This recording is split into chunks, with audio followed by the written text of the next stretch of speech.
না না, পেঁপে থেকে কিন্তু নাক ছিটকলে হবে না। আমি ঠিক তোমাদের মতো, মানে যারা আর কি পেঁপে পছন্দ করো না, আমিও তাদের দলেই ছিলাম। প্রথম প্রথম পেঁপে থেকে আমিও নাক ছিটকতাম, কিন্তু যবে থেকে এই তরকারিটা খেয়েছি সেদিন থেকে এই পেঁপের তরকারিটা খেতে বেশ ভালোই লাগে।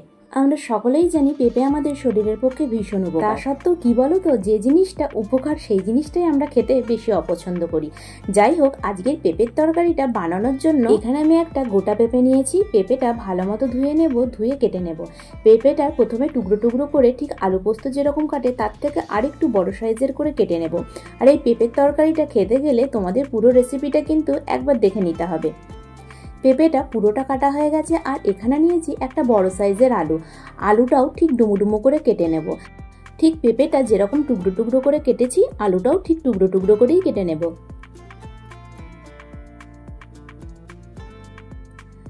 আলু আর পেঁপেটা পুরো কাটা হয়ে গেছে। এখানে আমি নিয়ে নিয়েছি একটা বড় সাইজের পেঁয়াজ। পেঁয়াজটা একদম জিরি করে কেটে নিয়েছি।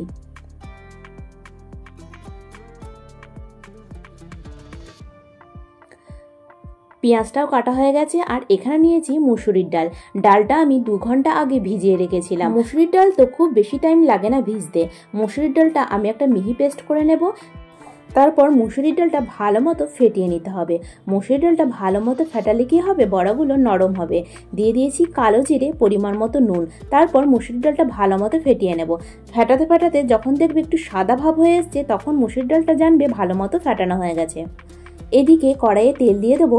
তেলটা গরম হয়ে গেলে ছোট্ট ছোট্ট ডালের বড়াগুলো ভেজে নেব।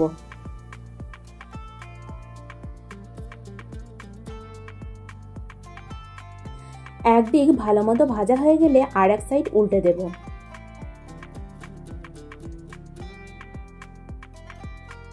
দু সাইড হালকা লালচে করে ভেজে নেব। খুব কড়া করার দরকার নেই, হালকা ভাজলেই হবে। তারপর এটা একটা পাত্রে তুলে রাখবো। ওই তেলের মধ্যেই ফোড়নে দিয়ে দেবো শুকনো লঙ্কা, তেজপাতা আর গোটা গরম মশলা, মানে লবঙ্গ, এলাচ, দারচিনি। আর দিয়ে দেবো সাদা জিরে। ফোড়ন থেকে যখন সুন্দর গন্ধ বেরোবে তখন দিয়ে দেবো কুচিয়ে রাখা পেঁয়াজটা। তারপর সমস্ত পেঁয়াজটা ভালো মতো ভাজা ভাজা করে নেব। পেঁয়াজটা হালকা লালচে হয়ে গেলে দিয়ে দেব কেটে রাখা পেঁপে আর আলুটা।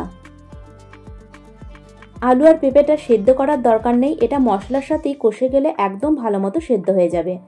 আলু আর পেঁপেটা পেঁয়াজের সাথে ভালো মতো নাড়াচাড়া করে নেব। আলু আর পেঁপেটা যাতে তাড়াতাড়ি সেদ্ধ হয়ে যায় তার জন্য দিয়ে দেবো পরিমাণ মতো নুন। তারপর সমস্ত কিছু নাড়াচাড়া করে ঢাকা দিয়ে দেবো যাতে তাড়াতাড়ি ভাজা হয়ে যায়। এদিকে একটা আমি মশলা তৈরি করে নেব। নিয়েছি একটা গোটা টমেটো, সাথে নিয়েছি 2টো কাঁচা লঙ্কা আর 2 ফালি আদা। তোমরা যেরকম ঝাল খাবে ঠিক সেরকমই ঝালটা দেবে। মশলাটা তৈরি হয়ে গেছে। আর এদিকে ঢাকাটা খুলে নিয়েছি। আলু আর পেঁপেটা মোটামুটি ভালো মতো ভাজা ভাজা হয়ে গেছে। এবার দিয়ে দেবো যে পেস্ট তৈরি করে রাখলাম টমেটো, আদার, কাঁচা লঙ্কা বাটা, সেটা দিয়ে দেবো। তারপর সমস্ত কিছু নাড়াচাড়া করে একে একে দিয়ে দেবো গুঁড়ো মশলা। এখানে গুঁড়ো মশলার মধ্যে দিয়েছি হলুদ গুঁড়ো, জিরে গুঁড়ো, ধনে গুঁড়ো আর কাশ্মীরি লঙ্কা গুঁড়ো। তারপর সমস্ত কিছু ভালো মতো নাড়াচাড়া করে মশলার সাথে আলু আর পেঁপেটা ভালো মতো কষিয়ে নেব। সমস্ত কিছু ভালো মতো কষে গেলে দিয়ে দেবো গরম জল।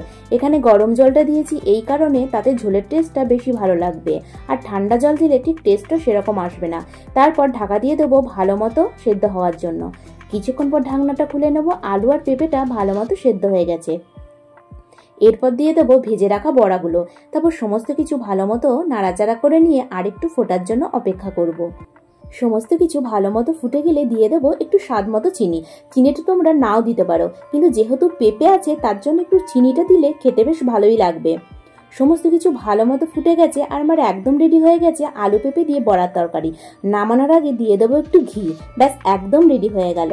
আর আমার এই রেসিপিটি তোমাদের কেমন লাগলো অবশ্যই কিন্তু কমেন্টে জানাবে, না হলে তোমাদের ধন্যবাদটা জানাবো কি করে। আর যারা পেঁপের তরকারি খাও না অবশ্যই একবার এইভাবে খেয়ে দেখবে। আশা করি পেঁপে আলুর তরকারিটা খেতে বেশ ভালোই লাগবে।